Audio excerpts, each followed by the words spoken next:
사람들은 지금 한국교회를 위기다 그렇게 진단하고 있습니다. 이미 사실은 1900년대 후반부터 시작해서 이미 위기가 왔는데 우리가 잘 모르고 있다.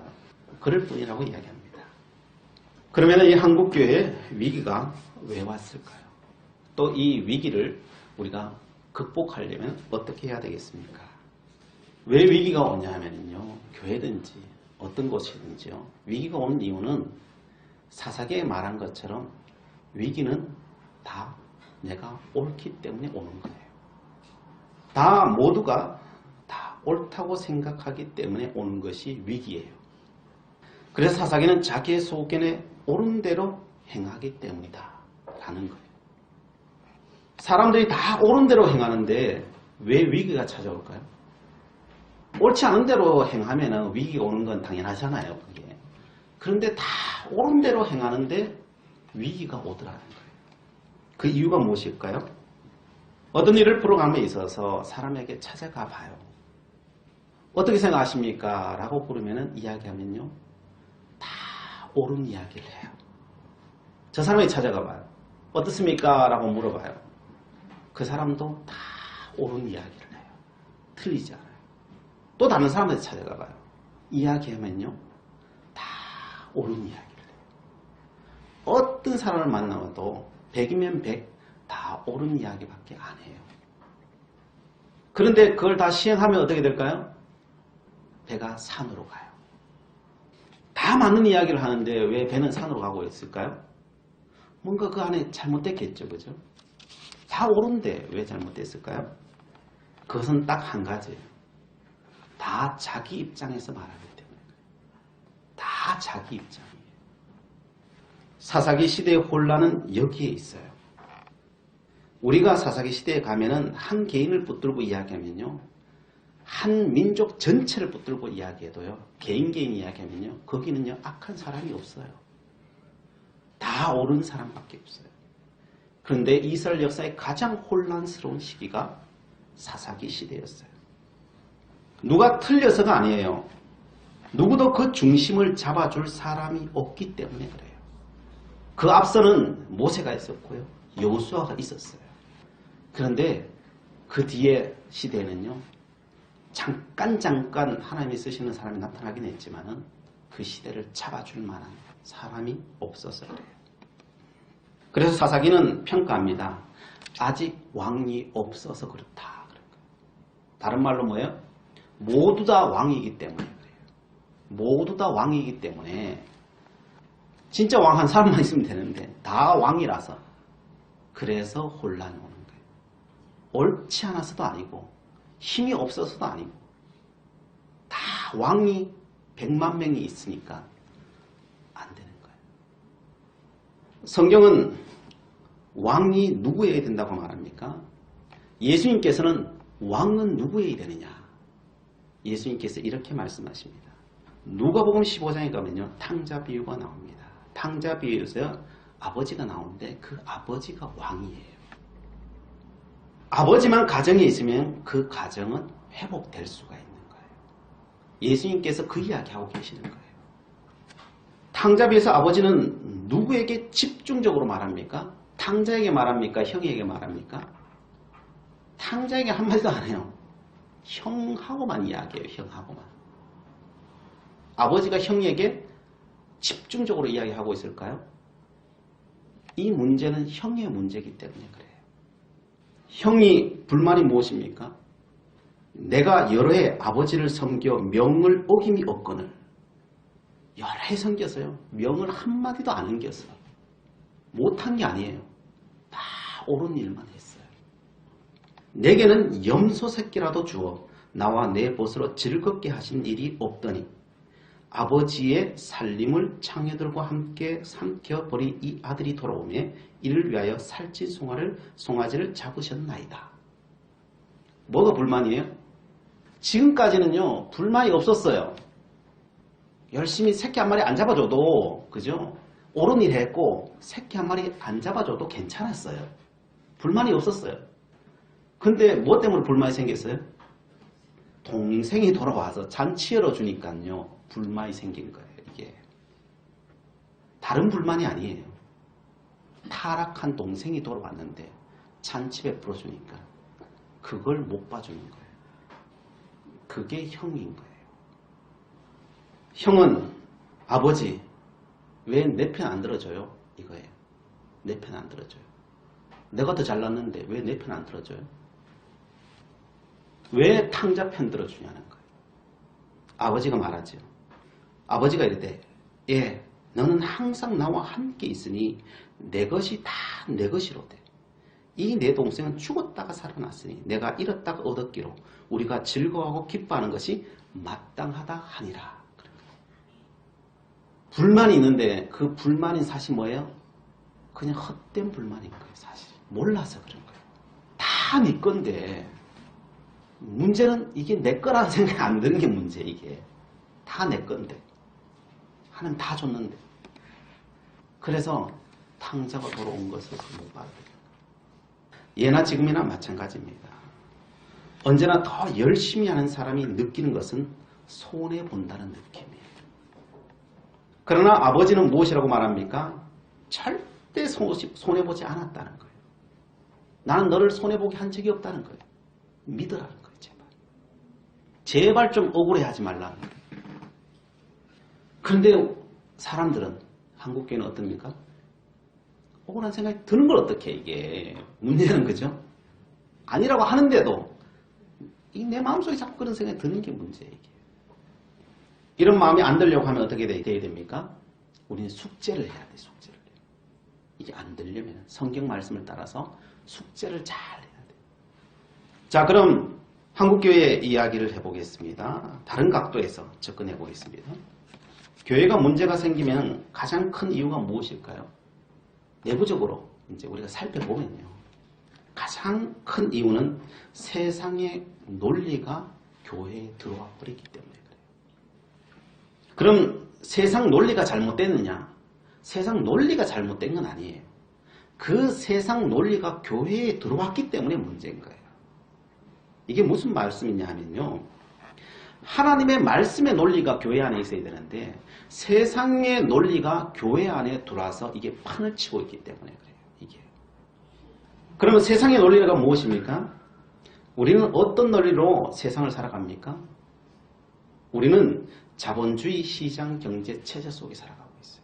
이게 우리 어릴 때부터 우리 몸에 배에 있는 거예요. 이게. 그래서 이 체제가 우리 교회 안에 다 들어와 있어요. 이 논리가 교회 안에 그대로 들여와 버려서 이것이 혼란이 오기 시작해요. 당연히 들어올 수밖에 없는 구조긴 해요. 왜요? 우리는 세상 속에 살아가니까요. 그러다 보니까 이게 뒤섞이는 건 당연해요. 우리는 성경의 말씀보다도 이성적으로 살아가고 세상의 문화에 찌들어져 있다 보니까요. 그것이 교회 안에서도 그냥 나와요. 표출이 돼요. 이게 저절로. 그걸 신학 용어로 세속화라고 하는 거예요. 교회의 세속화. 세상에 있는 것들이 다 돌아버렸다는 거예요. 그게 문제라는 거예요. 자, 그럼 왜 이것이 문제가 될까요? 우린 교회라고 하는 구조를 알아야 돼요. 교회는 무엇 하는 단체입니까? 어떤 조직에 가장 가까울까요? 우리 이해하기 쉽게. 교회 그러면 좀 넓은 개념으로 보면은 이해한다는 게 쉽잖아요. 그런데 우리가 너무나도 익숙한 단체가 있다면은 뭘까요? 교회하고 가장 가까운 게. 가정일까요? 아니면 시장일까요? 둘 중에 선택하라면 교회에 가장 가까운 게 가정에 가깝겠죠. 그죠? 가정에 가까워. 시장하고 가정하고 따지면은 우린 가정에 가까워요. 가정과 교회는 사실 똑같아요. 하나님께서 만드신 공동체가 있다면요. 가정이라고 하는 공동체를 만드셨고 이거의 확장 개념으로 교회라고 하는 공동체를 만들었어요. 그래서 이 가정을 알면요. 교회를 알 수 있는 거예요. 그래서 예수님께서 탕자 비유를 하시는 거예요. 가정이 교회이기 때문에 그래요. 그래서 이 두 공동체는 존재하는 방식이 똑같아요. 어떻게 존재하는지 가정을 통해서 제가 이야기 들어보면 이런 내용이에요. 집에는 누가 돈을 벌어옵니까? 아빠가 벌어오죠. 그죠? 뭐 요즘은 부인도 많이 벌어오긴 하지만은 뭐 대표성을 띄자면은 아빠가 벌어와요. 아빠는 돈을 벌어오면서 이런 말을 하지 않아요. 왜 나만 돈 벌어야 돼? 저기 있는 5살 우리 아들도 돈 벌어 오게 해. 이렇게 말하는 사람 봤어요?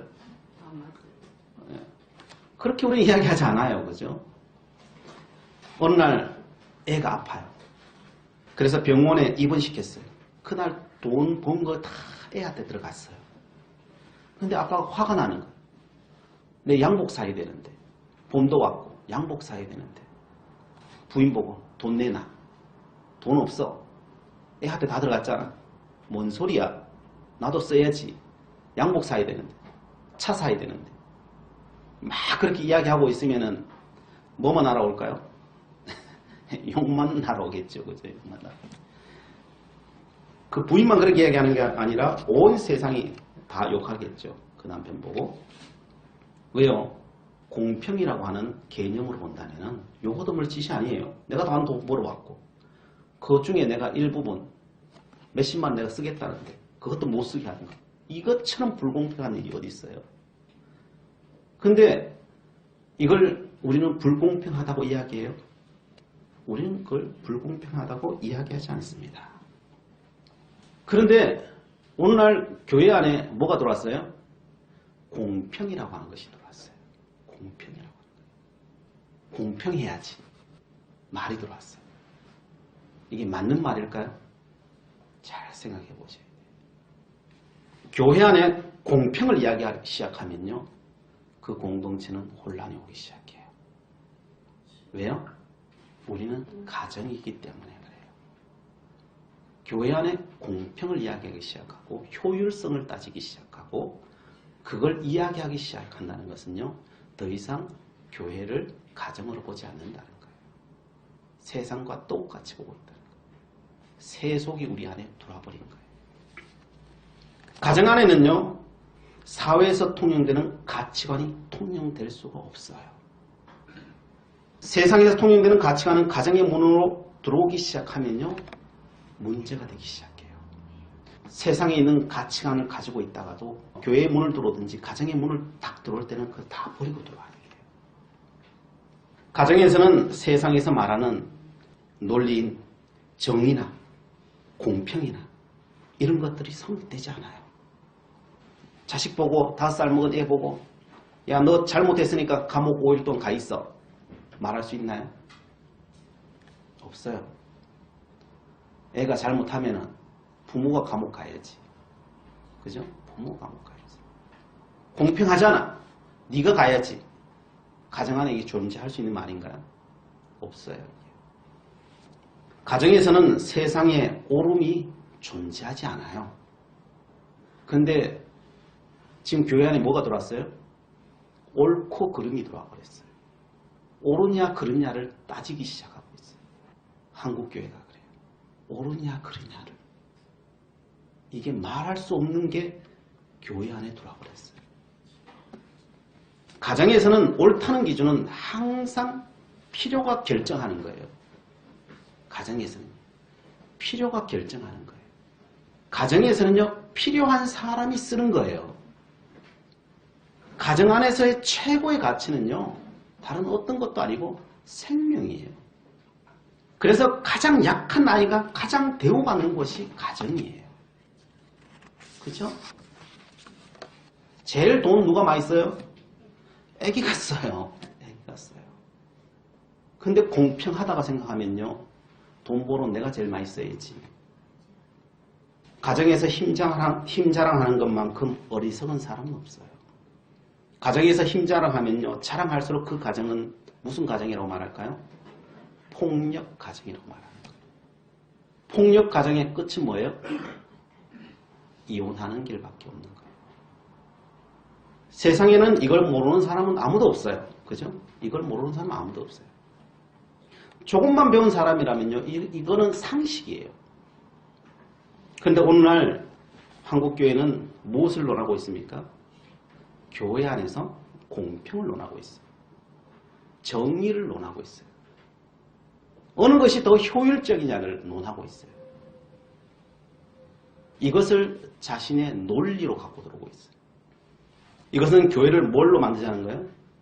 물건 파는 시장으로 만들자는 거예요. 우리가 자본주의 시장 경제 속에 살아가니까 똑같이 이 세상을 자본주의 교회를 시장 경제 체제로 만들어 나가자고 있는 거예요. 그걸 누가 하고 있습니까? 교회에 다니는 주의 성도들이 다 하고 있는 거예요. 그래서 교회를 향한 세상 사람들은 어떻게 이야기합니까? 제가 저번 주에 전도하러 나갔어요. 전도하러 나갔더니 어떤 분이 저에게 이런 질문을 합니다. 교회에 저도 나가본 적이 있어요. 세상과 똑같으만요. 교회도 계급이 있고 초신자는 말도 못하더만. 교회 가보니까요. 새신자는 눈치만 봐야 돼요. 내가 왜 교회에 가야 되는 이유를 모르겠어요. 근데 왜 당신은 나에게 전도하십니까? 내가 교회에 나가야 될 이유가 뭡니까? 그 이유를 설명해 보십시오. 여기에 대해서 제가 대꾸할 말이 없었습니다. 그래서 제가 한마디 했습니다. 교회가 세상 속에 있어서 그래요. 그 말밖에 내가 못했어요. 세상 논리 속에 있다 보니까 교회도 거기 있다 보니까 세속이 교회 안에 들어오다 보니까 그렇게 되는 게 그냥 당연한 거예요. 사실 어찌 보면은. 근데 우리는 자각을 못하고 살고 있는 거예요. 우리의 현실은 마치 이와 같은 겁니다. 엄마가 5살 먹은 아이에게 효율적으로 말해라. 효율적으로 행동해라. 그렇게 말 안 하려면 20살까지 이야기하지 마.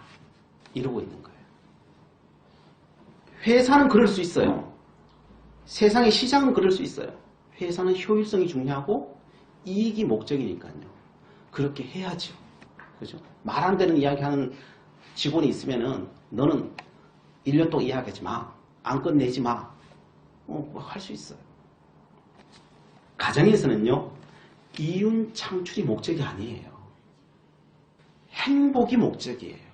행복이 목적이에요. 생명이 목적이에요. 스트레스 안 받는 게 목적이에요. 가정에는 누구 때문에 행복합니까? 가정에서는요. 말도 안 되는 말을 하는 5살짜리 아이의 그 말 때문에 까르르 웃는 거예요. 이해되세요? 말 되는 소리 하는 애 때문에 웃는 게 아니고 말 안 되는 소리 하는 애 때문에 웃는 거예요. 말도 안 되는 말 때문에 가정이 가장 행복해질 수 있는 곳이 가정이에요. 돌아온 탕자 때문에 그 아버지는 세상에 가장 행복한 날을 맞이하고 있는 거예요. 탕자가 되라는 것이 아니라 탕자가 될 수밖에 없는 세상 속에서 그 탕자가 돌아오는 것, 그것이 가장 기뻐하는 것. 그것이 가장 기쁨인 것이 바로 아버지. 그게 가정이에요. 그게 가정. 돌아온 탕자를 다 좋아하지만은 누구만 안 좋아해요?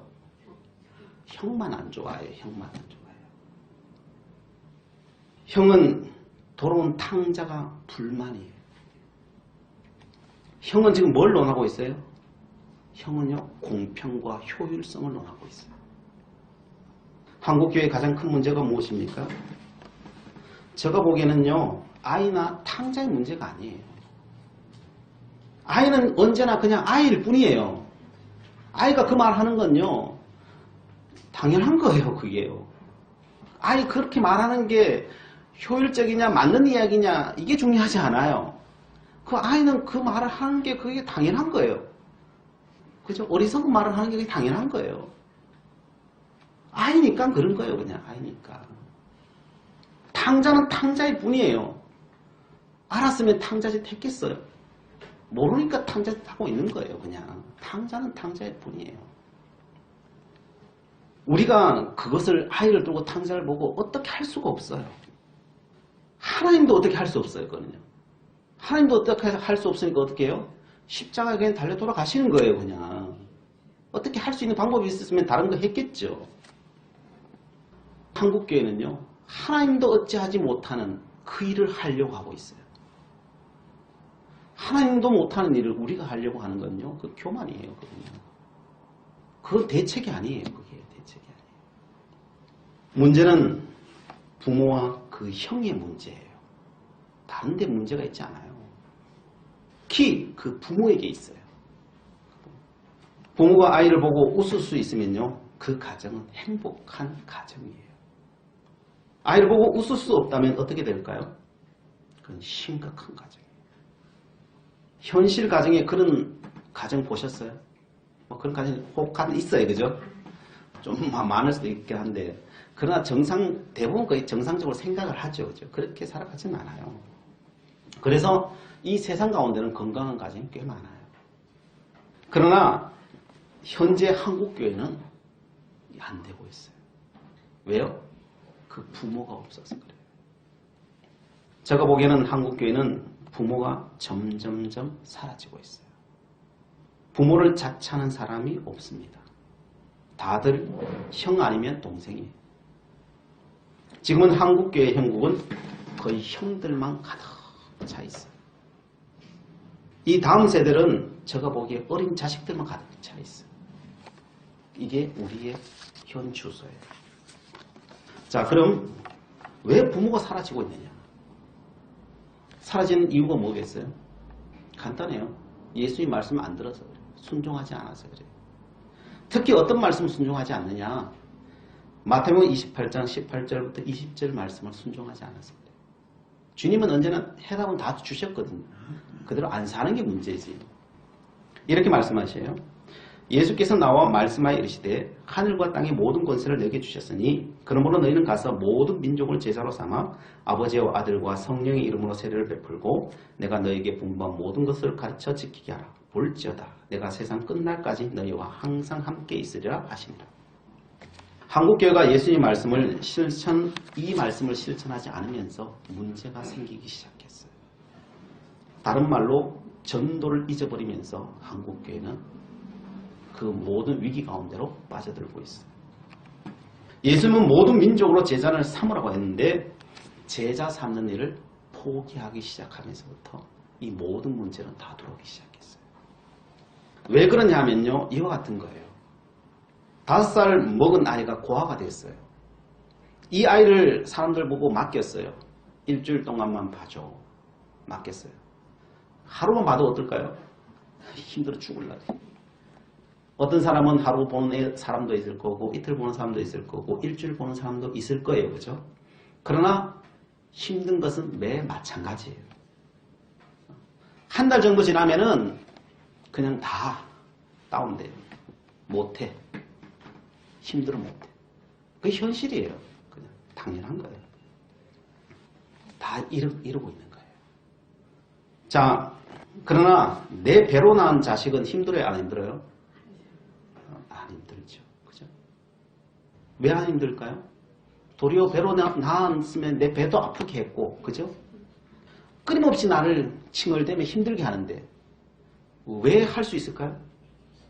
내 자식이니까 그럴 거예요. 내 자식이니까. 이 자식은 효율성도 없고 정의도 없고 공평함도 없는데 자신의 모든 것을 바쳐서 합니다. 그 이유는 딱 한 가지예요. 내 자식이란 말은요, 내 사고가 바뀌었기 때문에 그런 거예요. 내 사고가 바뀌었기 때문에. 처녀 때 없던 것이 아이 놓으면서 생겼기 때문에 그래요. 뭐가 생겼어요? 예, 모성애가 생겼기 때문에 그런 거예요. 아무리 철부지 같은 처녀도요, 애 놓으면요, 모성애라고 하는 것이 없던 거예요. 이게 없던 것이 생겨서 남들 아무리 똑똑한 사람 한 달을 못 넘기는데 평생을 하고 있다니까요. 이것은요, 애를 놓아야만 생기는 거예요. 모성애라고 하는 것. 이 모성애는 효율성도 없고 정의도 공평도 없는 일을 하도록 만드는 힘, 그 모든 에너지의 근원이 그 모성애 속에 들어있는 거예요. 한국교회에 지금 무엇을 하지 않습니까? 애를 안 낳고 있는 거예요. 애를 안 낳고 있는 거예요. 저는 노방전도 해라 이런 소리를 하는 게 아니에요. 제자 삼는 일을 안 하고 있는 거예요. 영적 애를 놓는 일을 안 하고 있는 거예요. 여기 계신 분들 중에 지금 신앙적으로 내가 누구를 가르치고 있다. 그죠? 아니면 신앙 성장을 위해서 꾸준히 내가 돌보는 어떤 그룹이 있다. 그런 분 계셔요? 없으면은 애를 안 놓고 있는 거예요. 돌볼 애가 있어야 되는데, 내가 놓은 자식이 있어야 되는데, 그 자식이 없으면 어떻게 해요? 모성애가 없는 거예요. 모성애. 그러니까 힘든 거예요. 힘든 거예요. 모성애가 없어서 힘든 거예요. 애를 낳지 않으면 모성애가 없습니다.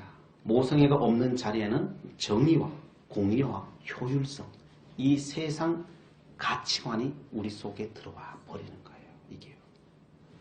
정의와 공의와 효율성, 이런 것은 결코 나쁜 단어는 아니에요. 사회에서 가장 필요한 거예요. 꼭 있어야 될 것들이에요.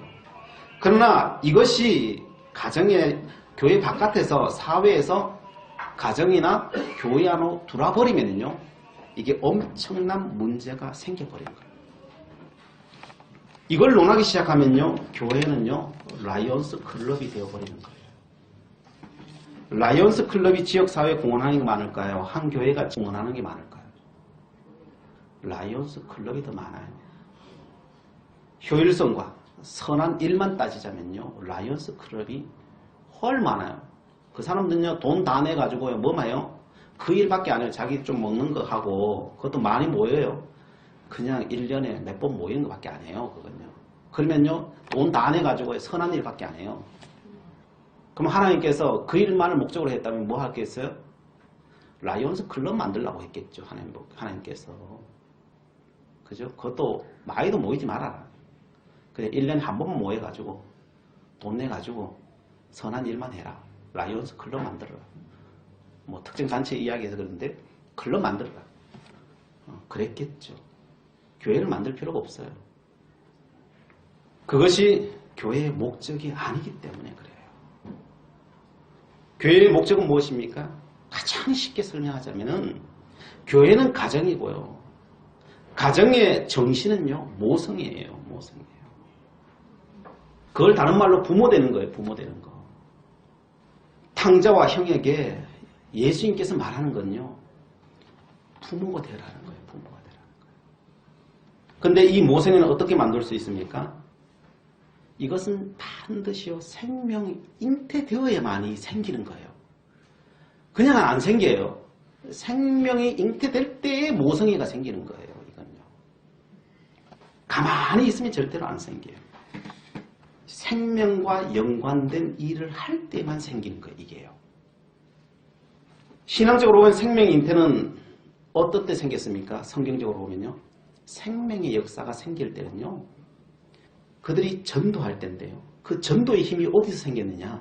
성경적으로 보면 초대교회 보면요, 그 전도하는 힘은 성령 충만할 때 생겼어요. 성령 충만하니까 어떻게 해요? 다 전도하러 나가잖아요. 전도하러 나가려면 어떻게 해요? 성령 충만해야 되는 거예요.